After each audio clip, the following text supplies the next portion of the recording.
வணக்கம். இன்றைக்கி ரொம்ப டிஃப்ரெண்ட்டான எக் வச்சு நம்ம இட்லி ஃப்ரை தான் பண்ண போகிறோம். அதுக்கு அடுப்பை பற்ற வச்சுட்டு ஒரு பேனில் தேவையான அளவு எண்ணெய் ஊற்றிட்டு ஒரு கை நிறைய பொடிசாக கட் பண்ண வெங்காயம், பச்சை மிளகா காரத்துக்கு என்ன மாதிரி போட்டுக்கோங்க. அதுக்கப்புறம் பொடிசாக கட் பண்ண கருவேப்பிலை, கொத்தமல்லி தழை போட்டு லைட்டாக பச்சை வாசனை பிறகு வதக்கிக்கலாம். அதுக்கப்புறம் ஒரு 3 முட்டையை சேர்த்துக்கோங்க. முட்டையை சேர்த்த அப்புறம் நம்ம ஒரு அரை டீஸ்பூன் அளவு பெப்பர் தூள், 1/4 டீஸ்பூன் ஜீரகத்தூள் சேர்த்துட்டு இதில் நல்லா முட்டையும் பெப்பர் மட்டும் லைட்டாக மிக்ஸ் பண்ணிவிட்டு இந்த மாதிரி ஸ்ப்ரெட் பண்ணி விட்டுக்கோங்க. இது ஸ்ப்ரெட் பண்ண அப்புறம் நம்ம ஒரு டீஸ்பூன் அளவு சைடில் இந்த ஓரங்களில் எண்ணெய் விட்டுக்கலாம்.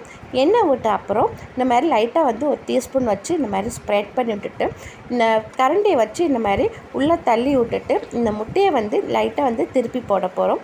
திருப்பி போட்ட அப்புறம் நம்ம இட்லி உதிரியாக நம்ம பண்ணி வச்சுருக்கோம் இல்லைங்களா, அந்த இட்லி ஆட் பண்ணிவிட்டு ஒரு டீஸ்பூன் அளவு எண்ணெய் விட்டுட்டு காரத்துக்கு என்ன மாதிரி பெப்பர் தூள் போட்டுக்கோங்க.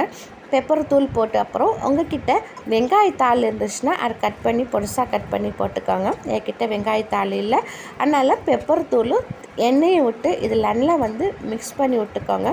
மிக்ஸ் பண்ணி விட்டுட்டு ஒரு அடுப்புலேயே ஒரு 2 செகண்டுக்கு இருக்கட்டும். உங்களுக்கு தேவைப்பட்டால் இதில் சிக்கன் மசாலா கூட நீங்கள் தாராளமாக சேர்த்துக்கலாம். அந்த ஃப்ளேவர் கூட சூப்பராக இருக்கும். நான் இது ரெஸ்டாரண்ட் ஸ்டைலில் செஞ்சு தர்ற மாதிரி நான் இட்லியை வச்சு நான் செஞ்சுருக்கிறேன். நான் அசல் ஃப்ரைட் ரைஸ் மாதிரியே இருக்கும், ஆனால் ரைஸ் நம்ம சேர்க்கல, நம்ம இட்லியை சேர்த்துருக்குறோம். அவ்வளோதான் இதோட டிஃப்ரெண்ட்டு. சூப்பராக இருக்குது சாப்பிட்றதுக்கு. பசங்களுக்கு ஈவினிங் ஸ்நாக்ஸாக இதை செஞ்சு கொடுங்க. ஒரு பருக்கு கூட இட்லியும் முட்டையும் இருக்காது. அப்படி சூப்பராக சாப்பிடுவாங்க. மறுபடியும் செஞ்சு தாங்கம்மான்னு கேட்பாங்க. என் பசங்களுக்கு இது செஞ்சு கொடுத்தனால இதே மாதிரி தான் எனக்கு சொன்னாங்க. நீங்களும் ட்ரை பண்ணி பாருங்கள். தேங்க்யூ ஃபார் வாட்சிங்.